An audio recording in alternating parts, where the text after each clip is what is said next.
సుశాంత్ సింగ్ రాజ్పుత్ భారతీయ cinema నటుల్లో బహుశా అన్ని భాషల వాళ్ళు అభిమానించిన 34 ఏళ్ల యువ నటుడు.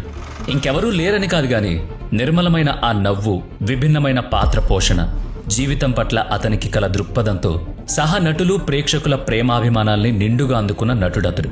కాకపోతే నిండైన జీవితం గడపకుండానే అర్ధాంతరంగా వెళ్ళిపోయాడు. ఒత్తిడికి తట్టుకోలేక స్వయంగా ప్రాణాలు తీసుకున్నాడని అన్నారు. అతంది ఆత్మహత్య అని కాదు హత్య అని, ఆత్మహత్య చేసుకునేలా ప్రేరేపించారని పలు రకాల వాదనలు వినిపిస్తూనే ఉన్నాయి. సుశాంత్ 2020 జూన్ 14 నాడు చనిపోయాడు. అతని మరణానికి కారకురాలు అంటూ ఆరోపణలు ఎదుర్కొంటూ వచ్చిన రియా చక్రవర్తిని సిబిఐ తాజాగా నిర్దోషిగా పేర్కొంది. వివాదాస్పదంగా మారిన సుశాంత్ సింగ్ రాజ్పుత్ మరణం గురించిన నివేదిక, అతని మరణంలో రియా చక్రవర్తి పాత్ర గురించిన నివేదిక ముంబై హైకోర్టుకు సమర్పించారు. కేసు విచారణ ముగిసిందని సిబిఐ పేర్కొంది.